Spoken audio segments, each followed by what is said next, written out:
last year there were only 20,000 kids down here. Why don't we all admit it? Admit what? We're going to Lauderdale for one reason. To meet boys.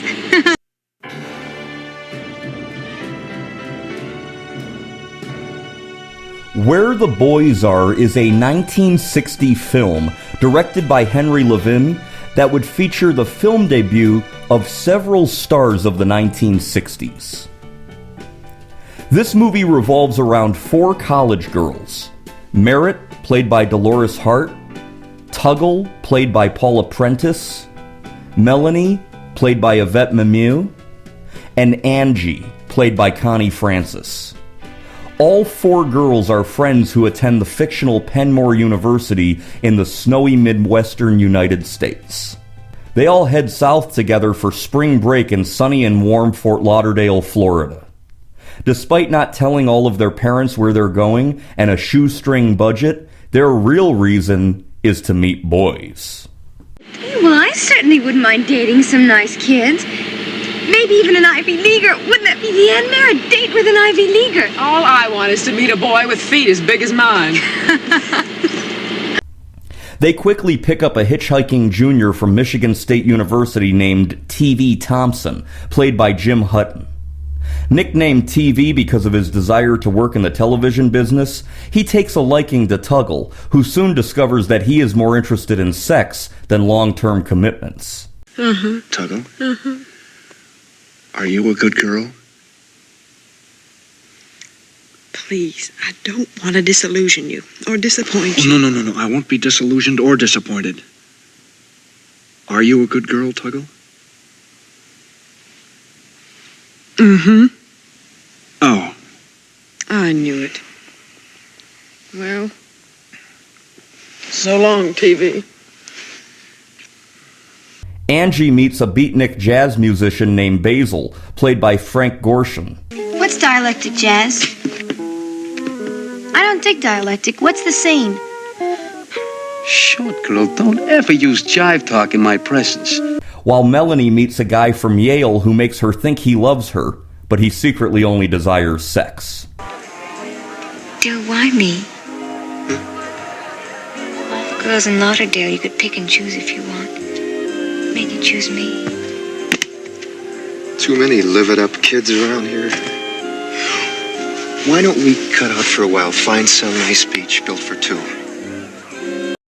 Merritt finds herself the object of desire from the wealthy and handsome Rhode Islander Ryder Smith, an Ivy League Brown University student played by George Hamilton.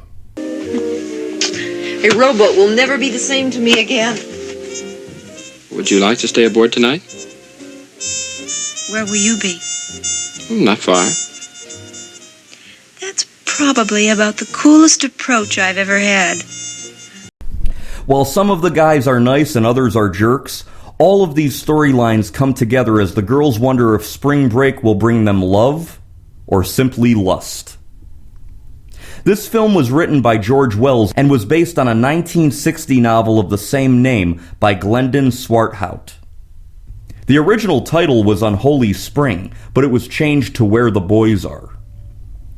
The novel contained a section where the students help raise money for Fidel Castro and the Communist Revolution in Cuba. Filmmakers decided against including that plot line in the film. This movie marked the feature film debut of Paula Prentiss and Connie Francis. Paula Prentiss, George Hamilton, and Dolores Hart were all 22 years old at the time of filming, while Yvette Mimieux was the youngest at only 19 years old.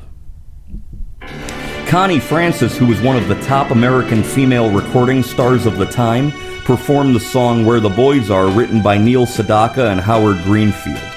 The song would reach number 4 on the U.S. Billboard Hot 100 charts in March 1961 and would become known as her signature song. Actress Dolores Hart would leave Hollywood a few years after making this film. In June 1963, she became a Roman Catholic nun at Abbey of Regina Laudis in Bethlehem, Connecticut.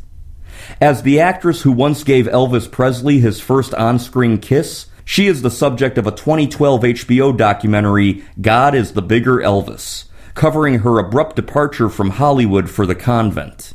As a member in good standing with the Academy of Motion Picture Arts and Sciences, she is the only Mother Superior who can vote for the Oscars. Released December 28, 1960, Where the Boys Are found box office success, grossing a total of $3.5 million. This film is alright. I didn't find it anything to write home about. I don't find any of the characters... I feel like I don't like anybody. I don't like the beatnik. I don't like the hitchhiker. The girls... I don't find them particularly appealing. Connie Francis reminds me too much of my grandmother.